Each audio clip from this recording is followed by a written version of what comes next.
Hello, আসসালামু আলাইকুম।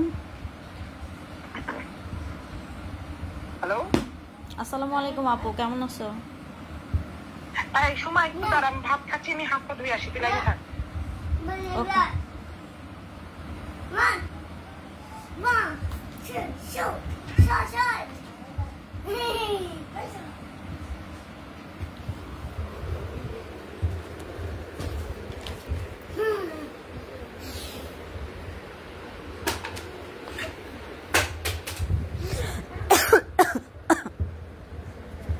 আল্লাহ,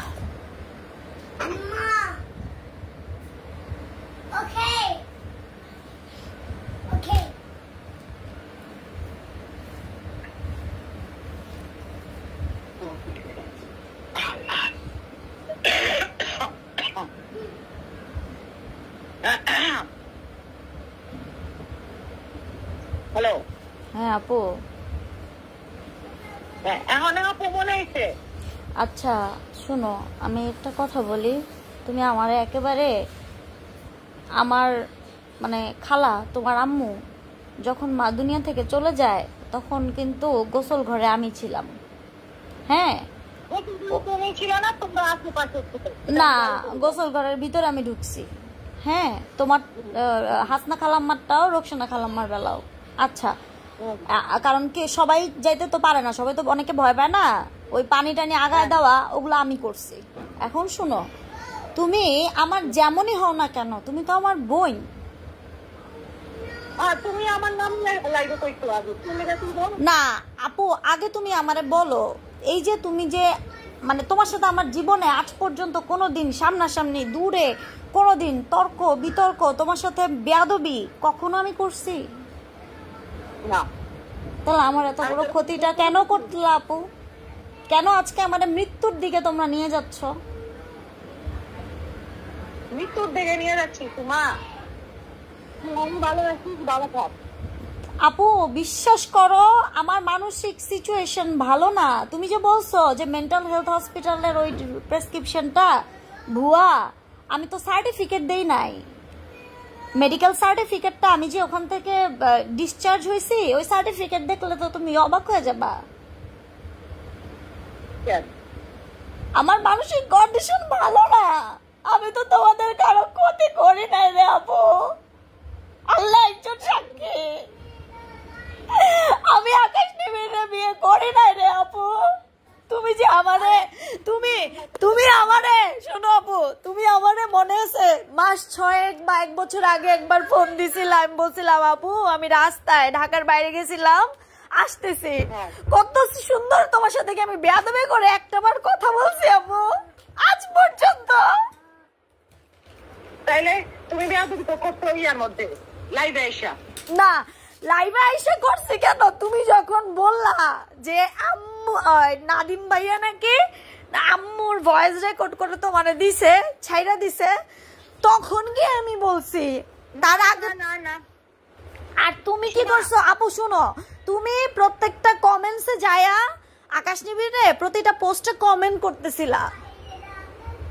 আকাশ নিবিড়ে করি নাই, আকাশ নিবিড়ে কখনো করি নাই, কমেন্ট করতাম পানি রে। না, স্ক্রিন রেকর্ড আছে, আকাশ নিবিড় জার্নালিস্ট পেজে লিখছো যে আমার কাছে স্ক্রিনশট আছে, আমি তোমাকে দিব, কোনো সমস্যা নাই আপু। আমি একটা মিথ্যা কথা বলতেছি না। আমাকে এখন বললো যে তুমি নাকি আমার সাথে কথা বলতে চাও, এর জন্য আমাকে ফোন দিতে বললো, আমি তোমারে ফোন দিছি। তুমি আমার বড় বোন, আমার যদি কোনো অন্যায় দেখো তুমি বাংলাদেশে আইসা আমার জুতা দিয়ে পিটাবা, তাই না? তুমি তো আমি তো তোমার বাইরের কেউ না। আমি নেহারে কলিজা দিয়ে আদর করছি, তুমি হয়তো জানো না। জ্যাকি যেদিন গলায় ফাঁস দেয় ওই দিন কিন্তু নেহা আমার বাসায়, নেহা পর্যন্ত দেখছে। নেহার জামাই রে আমি আমার আপন বোনের জামাইয়ের মতো করে আদর করছি, যত্ন করছি, খাওয়াইছি, রাখছি, আমার কাছে জামা কাপড় দিছি। ওই নেহার ছবিটা পর্যন্ত আপলোড দিয়ে দিল। তোমার তো বোন, চাচতো বোন, খালাতো বোন, তোমার খারাপ লাগলো না যে নেহার ছবিটা এমনি করে আপলোড দিল? আমার তো খারাপ লাগছে। তোমার খারাপ লাগলো না? আমার রোগ নিয়ে তুমি এত বড় একটা কথা বইলা বসলা। ভাইয়া আপু, আমি বলছি যে আল্লাহ মাফ করুক, তোমার এত বড় একটা রোগ দিছে আল্লাহ। আপু তুমি এগুলো কেমনে বলো? তুমি তো অনেক কিছু বানায় বলছো। আমি অনেক কিছু বাড়াই বলছি, তুমি যেটা বলছো। তুমি আমাকে বলো যে জাবেদ রেডি তো জাবেদ তোমাকে কোন দিন মেসেজ দিছে, অথচ তুমি 1.5 মাস আগে জাবেদকে মেসেজ দিয়ে রাখছো। যারা 6 মাসে হয়েছে, যারা 10 মাসে হয়েছে মেডি বাংলা হসপিটালে। তুমি এখন এগুলা জায়ান জ্যাকির চেহারা এক, তাইলে রুমি কোত্থেকে আসলো? 10 মাসের সেই প্রেগন্যান্সির সময়কার ভিডিও লাইভ সমস্ত কিছু আছে। তুমি কি করে বলো তোমার বোন সম্পর্কে যে ওর বাবা মানে আমার 2 সন্তানকে তুমি জারজ বানায় দিলা? রুই আপু কি করলা তুমি এটা? কথা বলো, জারজ হবে কেমনে? তাহলে তুমি কেমনে বললা যে জ্যাকির ছেলে? জ্যাকি তো তখন জ্যাকির কোনো কিছুই ছিল না রে আপু, আল্লাহর কসম, আমার বাচ্চাদের কসম। জ্যাকির সাথে জ্যাকি দুবাই থেকে ফিরছে রুমি মারা যাওয়ার বহু পরে, তারপরে তো বিয়ে। এবং এটাকে হাইড করে রাখার প্রথম এবং শেষ কারণ হচ্ছে আপু, জ্যাকির মামা আওয়ামী লীগ করে এবং চেয়ারম্যান এলাকার সোহাগ মামা, উনি বলছে যে এখন আর কোনো দরকার নাই, যেহেতু ও চলে গেছে এখন কোনো দরকার নাই এই সম্পর্কটা স্ট্যাবলিশ করার বা সবার কাছে প্রকাশ্যে আনার। যেখানে আমার ননদ আমার শাশুড়ি জানে যে আমি জ্যাকিকে বিয়ে করছি, যেখানে আমার মা জানে, আমার মামি জানে, আমার মামি জানতো জ্যাকিকে বিয়ে করছি। তাহলে তুমি আমাকে বলো আর কাকে জানানো প্রয়োজন আমার? Let me finish. যে একটা পরিবারের আমি একটা নারী, আমার হাজবেন্ড মারা গেছে বিধবা, তারপর আমি বিয়ে বসছি বা বিয়ে করছি, সেই বিয়ের ঘটনাটা কার পারমিশন নিয়ে করছি বা কারা জানে? আমার শাশুড়ি জানতো, আমার ননদ জানতো, ননদের হাজবেন্ড জানতো, এরা ছাড়া তো আমার কেউ নাই। তারপরে আমার ফ্যামিলি থেকে আমার বাবা, আমার মা এবং আমার বড় মামি মানে হচ্ছে মুনার আম্মু, সে জানতো। আর কাউকে জানানো তো প্রয়োজন বোধ করি নাই, আমি করি নাই, কারণ জিনিসটা হিডেন রাখতে চাইছে জ্যাকি নিজেই, যে 2-4-5 বছর পরে গিয়ে জানাবে। তো জ্যাকির সাথে বিয়েটা আড়াল করছি আপু, আমি তার অবৈধ সম্পর্ক করি নাই। হ্যাঁ, তুমি আমার জুতা পিটা করতে পারো বোন হিসেবে যে তুই মুন্নার সাথে কেন গেলি, এটাও একটা ট্র্যাপ করছে আপু আমার সাথে। আমার ফেমটা, আমার জায়গাটা রে আপু নিচে নামানোর জন্য। তোমার খালু কিডনি ডায়ালাইসিস চলতেছে, 6.2 তোমার খালুর কিডনির অবস্থা। আমি একা সব সামলাইতেছি আপু, আমি পারতেছি না, আমার ক্যারিয়ার শেষ আপু। আমার আত্মহত্যার প্রবণতা প্রতিদিন আপু। কি করলা আমার জীবনটা তুমি? আমি কি 12টা বিয়ে করছি আপু? কি করলা?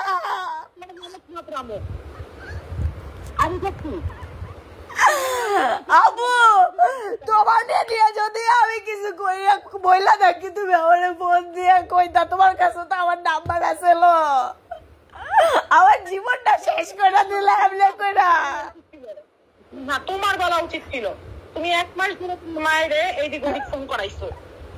আমি দেই নাই। শুনো আমি বলি, তুমি খুব ভালো করে জানো তোমার খালাম্মারা কেমন।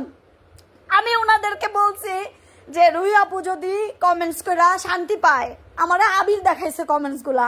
হ্যাঁ, তো আবির যখন দেখাইছে, আবির তো এইচএসসি পরীক্ষা দিতেছে, পরীক্ষার্থী এবার, তো আবির দেখাইছে কমেন্টস গুলা, তখন আমার একটু খারাপ লাগছে যে কেউ তো কিছু করলো না, রুই আপু কেন এরকম করতেছে। ইমা আপু তুমি কি জানো ইমন ভাইয়া মারা যাওয়ার আগে ইমন ভাইয়ার জন্য আমি কতটুকু করছি?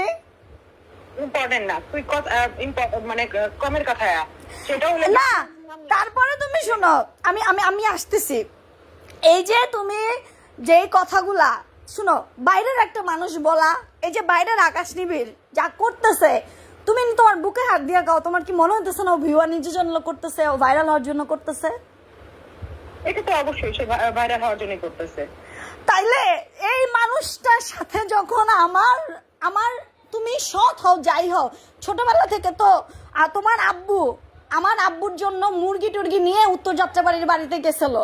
আমার আব্বু কি কয়, খাঁচিতে ভৈরা কলা বেচতো নাকি আরো দাছিল। তুমি এটা কি কইলা আপু? এটা তো মামিও শুনছে। মামারাও শুনতেছে, সবাই শুনতেছে। তুমি তো ইমাপুর লগেও কথা কইছো, ইমাপুরাও তো সবাই, রিজবি শ্বশুর বাড়ি, এলমা শ্বশুর বাড়ি, প্রত্যেকটা শ্বশুর বাড়ির মানুষজনের কাছে মামি তো মুখ দেখাইতে পারতেছে না। জাকির কথা তো মামিও জানতো। মামি আম্মুরে কইছে চুপ থাকেন, এখন কিছু জানার দরকার নাই, সময় হলে জানায়েন। বিয়েটা তো পাপ না। যেই বাড়িতে জাকি আত্মহত্যা করছে সেই ভিডিও ফুটেজ আছে দরজা খোলার। ইনস্ট্যান্ট তখন নেহা দাঁড়ায় ছিল। নেহা তখন আমার আন্ডারে কাজ করে, চাকরি করে। আমি নেহারে মাসে স্যালারি দেই এবং ওর প্রতিদিন খাবার দিয়ে দেই। নিজের আপন বোনের চেয়ে বেশি করছি। সেই নেহার ছবি দিয়ে দিল। আমার ননদ আমারে ফোন দিছে যে এটা কি হইলো বর্ষা। আমি বললাম আমি যে কি করব বলো, আমারে শেষ করে ফেলতেছে। আমার ননদ রুমি মারা যাওয়ার 4 মাস পরে আমার শ্বশুর মারা গেছে। আমার শ্বশুর মারা যাওয়ার পর থেকে আমার ননদ হিজাব ধরছে, হজ করছে, ও মুখ কাউকে দেখায় না। লাইভ ও কোথাও ছবি তুললেও সেটা প্রকাশ্যে আনে না। আর যে ছবিটা আপলোড দিছে আকাশ নিবিড়, এটা অনেক আগের ছবি, ওদের মেডিকেলে পড়ার ছবি, ক্যাম্পের ছবি। তাহলে এই কাজটা করে এটা কি আল্লাহ কি সইব এগুলা? একটা হিজাবি নারী, একটা হজ করা নারী যে এখন ফেস দেখান না কাউকে, বাবা মারা গেছে, ভাই মারা গেছে, মাটাকে নিয়ে আসে, আমার সাথে সবসময় কমিউনিকেশন। আর জায়ান যদি রুমির ছেলে নাই হবে তাহলে কেন জায়ানের ফুপু জায়ানকে দেখতে আসে? কেন জায়ানের ফুপু জায়ানের খরচ দেয়? এগুলো আমার চিন্তার বিষয় না। এগুলো নিয়ে তো তুমি কথা বলছো। তুমি আমার বিষয়ে কথা, আমার ছেলে আজ তোমার বিষয় বলছে। আমি ভাই তোমার একটা মরণ ব্যাধি রোগ হইছে, তুমি মিথ্যাচার করো কিভাবে? মিথ্যাচার কখন করছি? তুমি 5 তারিখে তো মিথ্যাচার কেন করলা আপু? আপু মিথ্যাচার যে করলা, ধরো আচ্ছা ঠিক আছে, হ্যাঁ ধরো তুমি রাগের বসে মিথ্যা কথা কইছো, হ্যাঁ রাগের বসে চেইতা কইছো না। তুমি আব্বু কবে টুকরিতে কইরা, আব্বু কবে টুকরিতে কইরা ফল বেচছে? আব্বুরে তো নানা আরত দিয়ে দিছিল। আব্বু কবে টুকরিতে, আব্বু কবে টুকরিতে বৈশা কি কয় ফল বেচছে, কলা বেচছে। আব্বুরে নানা 80,000 টাকা দিয়ে যাত্রাবাড়িতে আরত নিয়ে দিছিল। মামিরে ফোন করে জিগাও। আমার জীবন লাগবে না, আমি যেটা দেখছি এটাই কইছি। না তুমি দেখো নাই, তুমি আব্বুরে ভালো মতো দেখোই নাই। ইভেন শুধু আব্বু না, তুমি আমাকেও ভালোভাবে দেখো নাই। না দেখতে পারি, আচ্ছা কথাই পারি। কিন্তু একটা মানুষ কতটা আত্মঘাতী হইলে যে তুমি আকাশ নিবিড়ের মতো মানুষ, তুমি দেখতেছো ভিউ বাণিজ্য করতেছে, তোমার বুকে হাত দিয়ে তুমিই বললা যে হ্যাঁ ও ভিউ বাণিজ্যই করতেছে। ও ভাইরাল হওয়া ভিউ বাণিজ্যর নেশায় ও এখন পর্যন্ত বিয়ে প্রমাণ করতে পারছে, কারণ আমি ওরা বিয়ে করি নাই। আমার বাচ্চার কসম, আমার আল্লাহর কসম। তোমার জায়গা মতো হয় কথা, যেটা দরকার সেটা করে না। আমি তোমারে কই, এই যে তুমি যে এগুলা করলা, আল্লাহ না করুক আমার যে আত্মহত্যার প্রবণতা 99.9%, প্রতিদিন তোমাদের এই ধরনের পোস্ট, এই ধরনের জিনিস দেখে বারবার আমি মানসিকভাবে আমার মেডিকেল সার্টিফিকেট আমি তোমারে পাঠাবো, মেডিকেল সার্টিফিকেট পাঠাবো, যেটা ডিসচার্জ লেটার, ওটা কিন্তু আমি ফেসবুকে দেই নাই, যেখানে স্পষ্ট করে আমার মানসিক কি কি রোগ এখন ধরা পড়ছে। আপু রিয়াপু এত সহজ না, এত ফাইট করে বাবা মা 2 ভাইরে মানুষের মতো মানুষ করে রাহাত্রে মাস্টার্স পর্যন্ত, এখন মাস্টার্সে উঠতে পরে রাহাত্রে চাকরিতে দিছি। হ্যাঁ আবির রে এইচএসসি পরীক্ষা দাওয়াইতেছি, এত কষ্ট কইরা জীবনে, এতই কইরা আজকে আমার ক্যারিয়ারটারে কোন জায়গায় টাইনা নিয়ে নামায় আসলা। তুমি কি জানো সেই দিন জলিল আমারে দর্শন করছিল? সেইটা আমি প্রমাণ করে ছাড়মু, আমি যদি বাইচা থাকি। এবং তারপরে আসো না, তারপরে আসো তুমি যে এই যে মিথ্যাচার গুলো একের পর এক, জায়ান জাকির ছেলে, এই যে তুমি আমার বোন, তুমি আমার বোন হয়ে এটা কেমনে পোস্ট করো?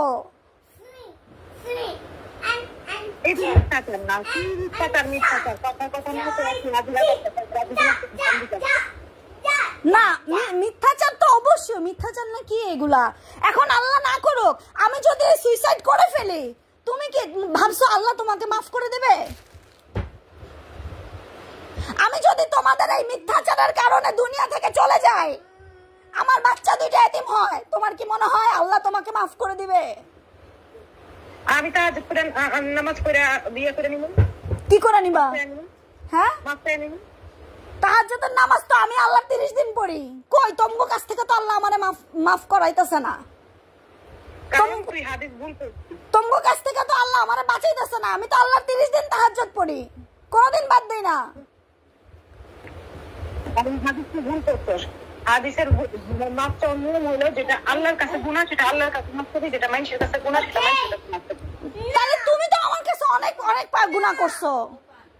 না, অবশ্যই আমার ভেতরে যে হাত, এই হাত তো তোমার কাছে অটোমেটিকলি চলে যাবে রুহি আপু। ঠিক আছে, তাহলে আহ। তুমি আমার ছোট্ট মেয়েটাকে পর্যন্ত ছাড়ো না, তুমি আমার ছেলেটাকে পর্যন্ত ছাড়ো না, অথচ এই তুমি আয়শা রুমি নিশার রিসেপশনে তুমি কি করলা? তুমি আয়শা তুমি কত কিছু কত কথা ফোনে ওভার দা ফোন। আমি যদি বলি 1 বছর আগেও মনে হয় তুমি আমারে ফোন দিছিলা যে সুমা আমি তো রুহি আপু, আমি তোমার সাথে কত সুন্দর করে বললাম আপু আমি বাইরে গেছিলাম ঢাকার বাইরে লং জার্নিতে, আমি ফিরতেছি ঢাকাতে, তোমার সাথে কতক্ষণ সুন্দরভাবে কথা বললাম। কি ক্ষতিটা তোমার আমি করলাম যে তুমি আমারে এমনি কইরা আকাশ নিবিড়ের পোস্টে যায় তুমি কমেন্টস করলা? না। আর আমার মা খালার, ও আচ্ছা যেই পয়েন্টে ছিলাম, আমার মা খালার অভ্যাস তুমি খুব ভালো করে জানো। আমার মা খালা এবং তোমার মাও ইনক্লুডেড, তাদের 8 বোনের অভ্যাস তুমি ভালো করে জানো। কি ছিল? তোমার মারা 5 বোন, ওই নানার আমার নানার ঘরের 3 বোন এক ভাই, তাই তো? তো আমার মা কি করছে, ওই কমেন্টসটা দেখছে, আবির আম্মুরে কইছে, কওয়ার পরে আম্মু ফোন দিছে নরমালি রুমানাপুরে, রুমানাপু ফোন দিছে নেহারে, নেহা দিছে আম্মুরে নাদিম ভাইয়ের নাম্বার। আমি কিন্তু কিচ্ছু জানি না, আল্লাহর কসম। নাদিম ভাইয়ের নাম্বার, নাদিম ভাইয়ারে আম্মু ফোন কইরা কি কি কইছে ওগুলা রেকর্ড করছে, তারপরে তোমার কাছে গেছে। তাইলে এখানে আমি কোথায় দোষী? আমি তো বলি নাই ফোন দিতে আপু। আমি বলি একটা কথা। হ্যালো, বলো। এখন আমি বলি, এখানে আমি তুমি বলি যে গত এপ্রিল 16 তারিখে যখন তুমি রুমানাকে ফোন করে বকাবকি করছিলে, তখন রুমানা করে খুব খারাপ করছিল। না না, আমি বলি রুমান আপুকে আমি ফোন করে গালাগালি করে নাই। আমি রুমান আপুরে বলছি, আমার কাছে প্রমাণ আছে। রুমান আপুরে আমি ফোন করে বলছি, রুমান আপু তুমি এই কাজ করতে পারলা রুহি আপুরে দিয়া, এগুলা ঠিক করলা? এটা বলাতে আপু হাইপার হয়ে গেছে। আপুর এমনও মেন্টাল প্রবলেম আছে। কথা হচ্ছে শোনা, তুই সব ঘটনা আগে পিছিয়ে কইরা দিতেছিস। এটা 16 তারিখের কথা হচ্ছে। হ্যাঁ, ওই কথাই বলতেছি। তার কিছুদিন আগেই রুমান আপু আমার কাছ থেকে 20,000 টাকা ধার চাইছে রোজা ঈদের সময়, তার কিছুদিন আগেই। চাইতে পারে, কথা এটা তো না। এপ্রিল মাসের 16 তারিখে তুই রুমানারে ফোন করে গালিগালাজ করছিস সামান্য। আমি গালিগালাজ করি নাই, আমি কোনো গালিগালাজ করার মানুষ না। আমি বলছি, আমি বলছি যে তুমি বোন হইয়া, হ্যাঁ যেহেতু তোমার বোনরা আমি এত আগলায় রাখলাম, আমি নিজে কেরানীগঞ্জে আমি চেষ্টা করি সম্পর্কটা বিল্ড আপ রাখার জন্য অলওয়েজ। তুমি যেহেতু এই কথা বলছো, আজকের পর থেকে তুমি আমার আর ফোন দিবা না, কোনো টাকা পয়সা কোনো ব্যাপারে আমার ফোন দিবা না। রুমানা তো তখন কোনো কথা বলে নাই। তো আমি তো জানি না বিষয়টা, আমি তো জানি না। পরে তো নেহা আমারে ফোন করে বলতেছে যে বলছে নাদিম, আমি তো বিষয়টা জানি না। আবার নাদিম ভাইয়াও, আমি বলি আবার নাদিম ভাইয়াও যেটা স্বীকার করছে যে নাদিম ভাইয়া, তুমি নাদিম ভাইয়ারে যে বলছো, শুনো, তুমি নাদিম ভাইয়ারে বলছো ফোন দিব ব্যাক করব, তো এত কথা শুনতে পারবো না। তোর যদি শোনার ক্ষমতা থাকে তাহলে ফোন ব্যাক করিস। আচ্ছা আমি এটা শেষ করি, এই কথাটা শেষ করি, তারপর তোমার কথা শুনতেছি। শুনবো তো, অবশ্যই শুনবো। তো আর রুমা শোনো, নাদিম ভাইয়া যখন নাকি নাদিম ভাইয়ারে আমগো এলাকারই মামা ফোন দিয়া নাদিম ভাইয়ারে জিগাইছে কি কি ঘটনা, নাদিম ভাই কেন এরকম করছে, রেকর্ডিং কেন পাঠাইছে, তখন নাদিম ভাইয়া বলছে যে আসলে রেকর্ডিংটা পাঠানোর কারণ হচ্ছে আমি তো কথা গুছায় বলতে পারি না। রুহি আপু আমারে বলছে তুই কি কস না কস ওটা রেকর্ড কইরা আমারে দিস। আমি তো বুঝি না রুহি আপু ছাইরা দিব, আমি তো জানি না রুহি আপু খালাম্মার কথা ছাইরা দিব। এটা কিন্তু স্বীকার করছে নাদিম ভাইয়া। এইসব কোনো ঘটনা ঘটে নাই, ফালতু কথা বলিস না। এইটা স্বীকার করছে নাদিম ভাইয়া, এটার প্রমাণ স্বয়ং আকাশ স্যার। আমগো যে পড়াই তো আকাশ স্যার হচ্ছে এটার প্রমাণ। নাদিমা আকাশ স্যারের কাছে কয়দিন আগে জবানবন্দি দিচ্ছে। তাই এটা কেমন বন্ধু কথা তো কেমন জানি হয়ে গেছে, মানুষের কথা তো নাই আর। কেমনে থাকবো, তোমরা তো আমাদের পাগল বানায় ফেলছো আপু। ফেসবুকময় জীবন হয়ে গেছে। হ্যাঁ তুমি আমারে পাগল বানায় ফেলছো তো তোমরা।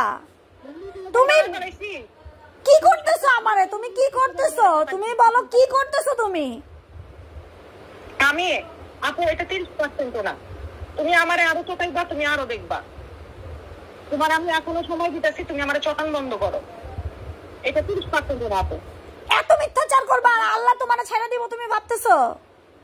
বইনে একটাও মিথ্যাচার না, প্রত্যেকটা মিথ্যাচার। আমি তো বললাম আমার বাপেরে 80,000 টাকা দিল আমার নানায় ব্যবসা করতে, আরত নিল। তুমি কও আমার বাপে কি কলা বেচতো?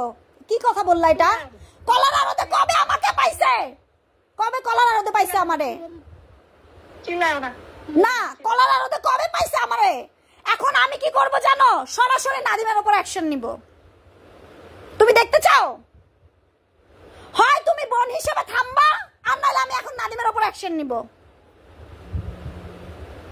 বাংলাদেশে তো তোমারে পাবো না, তুমি তো বাংলাদেশে আসবা না। আমি নাদিমের উপর অ্যাকশন নিব। আমারে তো তোমরা মাইরাই ফেলছো, মানসিক ভাবে মাইরা ফেলছো। আমি মৃত লাশের মতো দাপড়াই প্রতিদিন, মৃত লাশের মতো দাপড়াই। আমার বাপটা হসপিটালে, কিডনির ডায়ালাইসিস চলতেছে, আমার কিডনির পরীক্ষা করতে কইছে। কাইটা দিছ হন।